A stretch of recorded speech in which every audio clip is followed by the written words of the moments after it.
Alô, boa tarde. Boa tarde. Doutor Wilson, à vontade, pode conversar com ele, corta para a câmera do Dr. Wilson. Fique à vontade. Cláudio Pereira Soares. Então, eu tenho um financiamento da casa que eu comprei na Caixa Econômica e às vezes a prestação minha vence sempre dia 10 de cada mês, né? Então eu vou pagar assim dia 20 ou dia 30. Mas só que daí já nesse momento ele mandou a carta para mim, já negativando o meu nome e o nome da minha esposa, que nós dois somos casados, e a gente fez o financiamento junto na Caixa, né? Toda vez.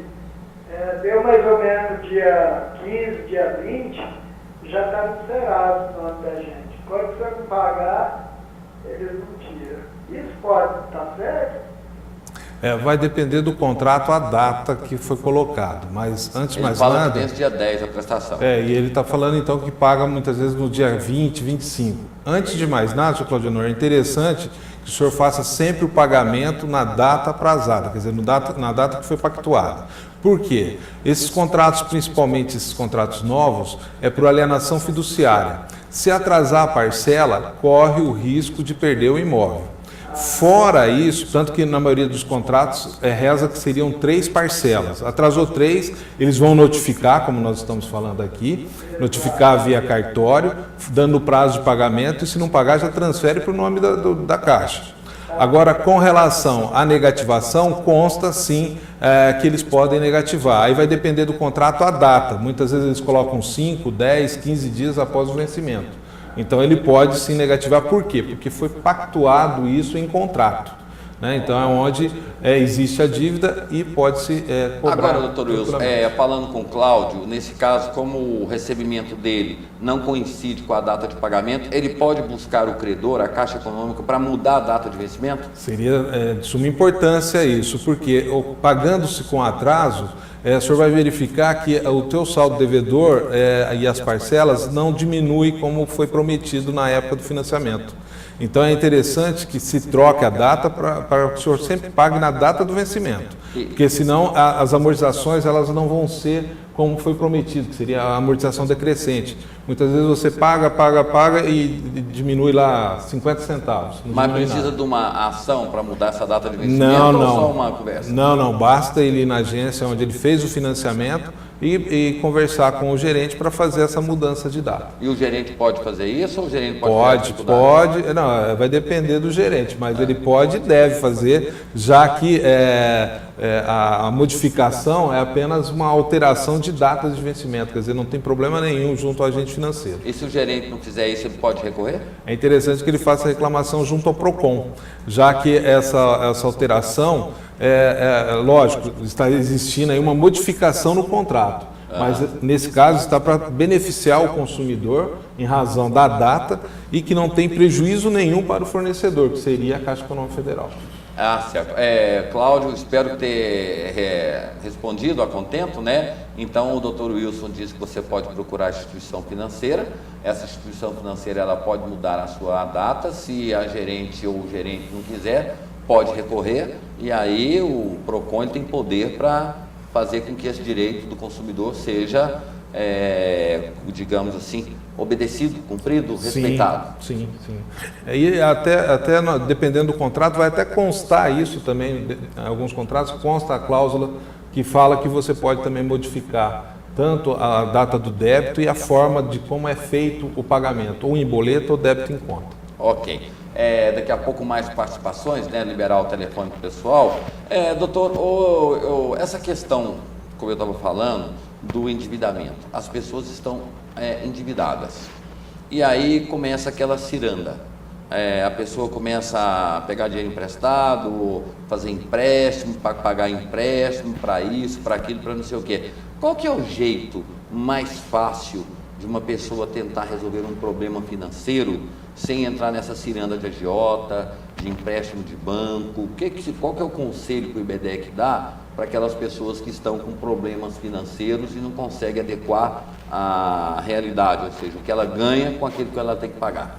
Bom, antes de mais nada, evitar o consumo. Sim, mas depois Né, vamos reduzir. pensar pelo lado que já consumiu. Agora vamos colocar que já existe débito de cartão de crédito, CDC, cheque especial, outras dívidas. É interessante que o consumidor verifique as taxas de juros de cada um, né, para verificar então qual seria o primeiro que ele iria tentar negociar essa dívida. A experiência do senhor diz o quê? O cheque especial é o primeiro. Assim, pela sequência, cheque especial, cartão de crédito, cheque especial, CDC. Né? Então, essa seria a sequência. Então, antes de mais nada, o cartão de crédito. Negocia a taxa de juros com relação a isso. Nós temos casos de cartão de crédito de até 600% ao ano. Isso. Né? Cheque especial, hoje a média está em 200 e pouco, sendo que estava em 300. Né? E fora isso, fazendo esse levantamento, é interessante ele sempre verificar qual é o custo efetivo total, que seria as taxas de juros que ele está pagando de todos esses. E uma orientação que o IBEDEC sempre faz é com relação à portabilidade. Que hoje a portabilidade não é só para telefonia ou planos de saúde. Hoje também existe com relação às dívidas bancárias. Então é onde que ele pode verificar junto a um banco. Ele faz então o levantamento de tudo que ele tem, cartão de crédito, cheque especial, né, CDC, e aí ele faz uma portabilidade num outro banco. Seria o quê? Então ele pega, muitas vezes ele deve 20 mil, ele vai em outro banco e fala, eu tenho 20 mil para quitar com aquele banco, quanto que eu vou pagar de taxa de juros? Aí ele faz o levantamento ali e já faz também o levantamento naquele banco que ele também tem a dívida. E pergunta qual que é o custo efetivo total. Do custo efetivo total, aí ele tenta fazer essa negociação e a portabilidade, se for necessário. Vamos falar mais sobre isso, porque tem telespectador ou telespectadora ao telefone. Alô, boa tarde. Boa tarde. Doutor Wilson, fique à vontade, pode conversar com ele. Doutor Wilson, eu quero perguntar para o senhor, a gente tem um cartão na Casa Bahia, né? E a gente compra, doutor, e a fatura não chega. No dia a gente tem que fazer o pagamento. A gente tem que buscar na internet, tudo, né? E ele pega o cobro juro quando se a gente tem o que vai pagar, a fatura não chega no dia do pagamento. Hoje, infelizmente, existe a má-fé do fornecedor com relação ao atraso, muitas vezes não envio dessas faturas. Eu sofro também com isso. Todos nós. E também, muitas vezes, com o correio. Né? Então, onde também ocorre o atraso. Tem vezes vem as faturas, os boletos, vem tudo de uma vez só, né? Na semana, em vez de vir picado. Então, é onde que, infelizmente, hoje o consumidor ele tem que se preocupar com a dívida. Então, é onde, vamos supor, que tem o vencimento para o dia 21. Se no dia 20 ele não recebeu, ele tem que ir atrás. É a mesma coisa quando existe a greve dos bancos.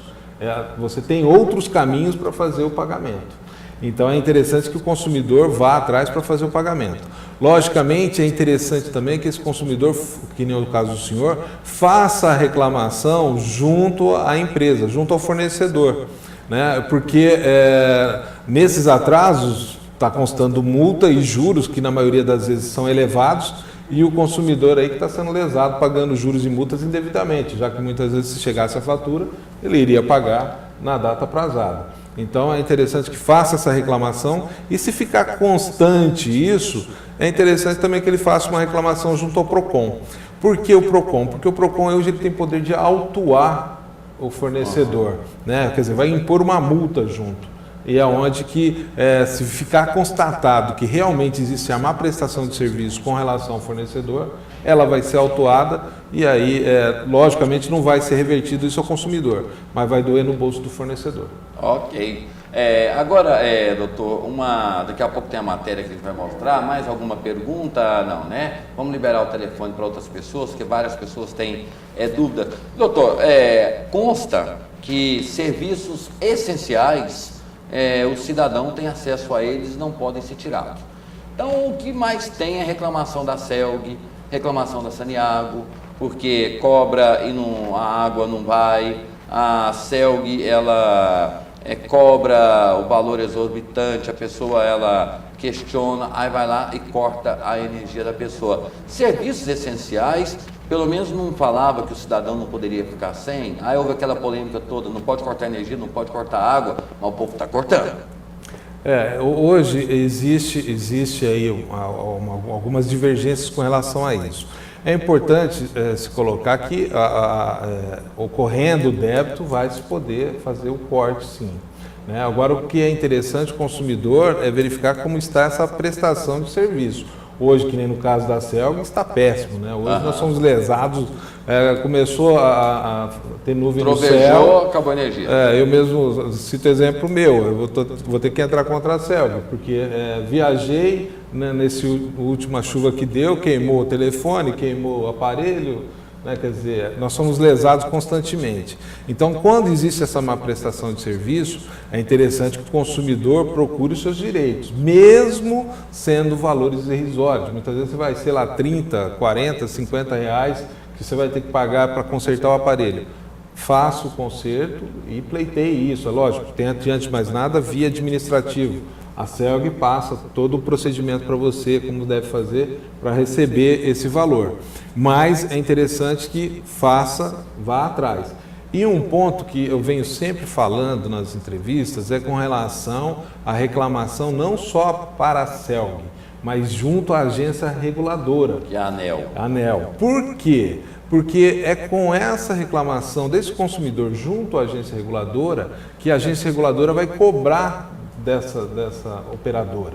Isso nós temos exemplos com relação à telefonia, aos planos de saúde. O ano passado houve suspensão de venda, né, de aparelhos, de planos de telefone e tal, e o plano de saúde é a mesma coisa. Por quê? Porque o consumidor, além de fazer reclamação junto à operadora, fez reclamação junto à agência reguladora. Então o consumidor deve fazer isso. E hoje, no caso da Saneago, nós também somos lesados, muitas vezes, aí, que nem você está falando, com a falta de água, falta de prestação de serviço corretamente, e aonde até o IBEDEC está estudando essa parte, porque a agência reguladora, nesse caso, não tem como fazer a autuação. E eu acho isso muito estranho, né? Porque a água é um bem que você tem que ter, né? Indispensável. Você consegue ficar sem comer, mas não consegue ficar sem beber. Então, e aonde que nem nós temos casos que nem no estado de São Paulo, onde lá existe uma legislação que, junto àquela operadora, se ocorrer a falta de água, aquela empresa vai ter que mandar que nem um caminhão-pipa para lá. Né? Então, onde vai ter que fazer realmente a prestação de serviço, né? Com relação à falta de fornecimento ali de água. Hoje, com relação à falta de energia, nós temos uma redução na tarifa, mas muitas vezes não é isso que nós precisamos, da redução da tarifa. Nós precisamos ter uma prestação de serviço adequada, sem falta de energia, sem sobrecarga de energia, porque muitas vezes vem energia a mais, né? Onde queima o aparelho. Então, tudo isso o consumidor tem que fazer a reclamação. Tem um aspecto que o próprio ministro da Justiça foi vítima. Ele chegou de viagem e cortaram o celular dele. Aí ele ligou para tentar liberar o celular, ministro não pagando celular. Hein? Então você que está devendo aí, fica tranquilo, porque se o ministro não paga a conta de celular, se você não dá conta de pagar a sua conta, não fica preocupado não. Porque ministro não paga, você também, né, nem ministro é. Agora criou-se aquela lei que é para atender o ministro, que tem que ter aquela opção de cancelamento, tem que ter aquela opção de prazos para atendimento, e parece que a coisa parou, ou não? Não, eu entendo que parou. Até nós estamos verificando que nem o SAC mesmo, né? Isso, serviço de atendimento ao cliente. Hoje não é respeitado. Outro dia eu liguei para fazer uma reclamação na Oi. A moça, a gravação falou que eu iria ser atendido depois de 36 horas. Isso foi um absurdo, né? Então estabelecer um prazo, acho 4 minutos, alguma coisa assim, né? No máximo. Né?